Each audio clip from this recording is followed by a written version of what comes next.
Salam alaikum wa rahmatullahi wa barakatuh. Bienvenue dans ce nouveau cours. Aujourd'hui, on va continuer sur la lancée du dernier cours et on va voir quelques raccourcis qui vont nous permettre de trouver le EST, le est invisible, dans une Jumla Ismiya. Donc c'est parti. Donc ce qu'on va voir, c'est des raccourcis. C'est pas des règles de grammaire, mais ça va nous permettre de trouver le EST invisible plus facilement et plus rapidement. Donc c'est parti. Donc, premièrement, les pronoms indépendants.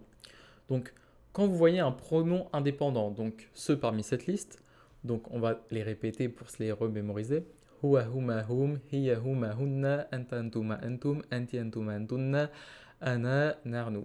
Donc, si vous les voyez tels quels dans le Coran, dites-vous qu'il y a un EST, il y a un E après lui. Donc, par exemple, si vous voyez huwa il, ça va forcément être il est.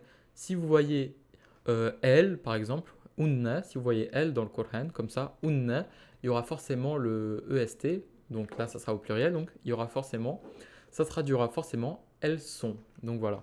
Quand vous voyez un pronom indépendant, il y a directement le EST invisible après celui-ci. Donc ensuite, un harf nasab et son ism.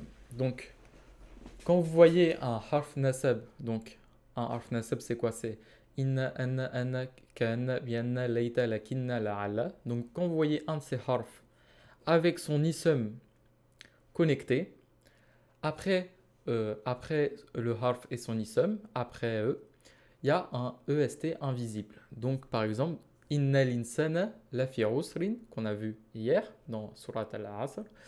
Donc inna linsana, il y a le EST. Certes, l'homme est certainement en perte. Donc pareil pour inna lil muttaqin. Si vous voyez comme ça inna lil muttaqin dans le Coran, il y aura très probablement, généralement, il y aura un EST après. Il y aura le est invisible. Donc voilà. Ensuite, on a les pronoms démonstratifs lorsqu'il n'y a pas de elle qui suit. Donc ça, on l'avait déjà vu sur le cours sur les pronoms démonstratifs. Donc quand un pronom démonstratif comme hadha, hadhihi, si le mot après qui suit, il y a un alif lam, ça c'est un fragment. Par exemple, ce livre, hadhal kitab, il y a le el kitab, hadhal kitab. Mais s'il n'y a pas le el et c'est hadha kitabun, ça veut dire pas ce livre, mais ça veut dire ceci est un livre. Donc il y a un EST, il y a un est invisible. Ici, on a l'exemple de ahulahi kafiruna. Comme il n'y a pas de el à kafirun, s'il y avait un L, ça se dirait el kafirun, mais là, il n'y a pas de alif lam, il n'y a pas de L. Donc ici, on a bien une phrase, il y a un est invisible entre ces deux mots. Aulai kafiruna, ceux-là, aulai, sont, le est, il est invisible ici. Mécréant, kafiruna. Donc voilà. Ensuite, quatrième point, un ism défini suivi par un ism indéfini.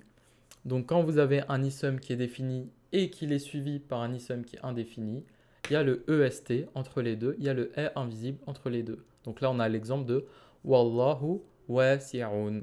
Donc le mot Allah il est défini parce que c'est le nom d'Allah et wasi'un il n'a pas de alif lam, il est indéfini et en plus il finit par un. Donc il n'y a pas de alif lam et il finit par un avec un n.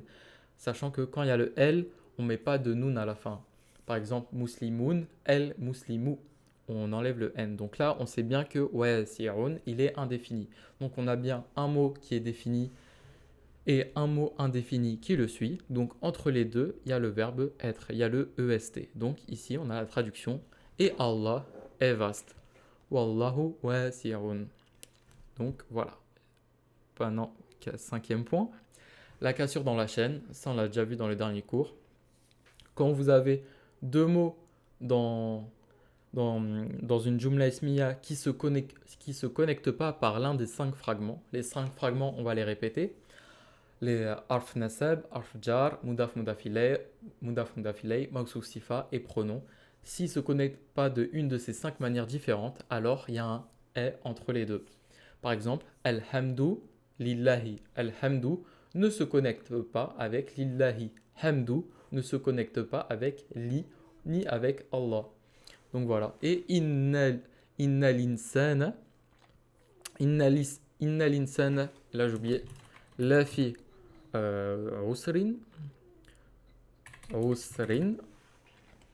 Donc, insana ne se connecte pas avec la fi de quelconque manière. Donc, il ne se connecte pas. Donc, entre les deux, il y a le e.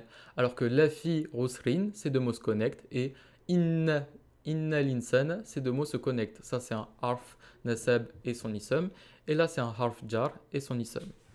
Donc, voilà, c'est les 5 petits raccourcis pour trouver le e dans les jumla ismiya. Donc retenez-les bien parce que ça va être vraiment plus facile de trouver le verbe être. Et dans le prochain cours, on va voir vraiment les composants, le sujet, le détail. Vous allez voir. Donc j'espère que vous avez bien compris. Prenez soin de vous. Passez une bonne journée. Voilà, profitez de la life. Salam alaikum wa rahmatullahi wa barakatuh.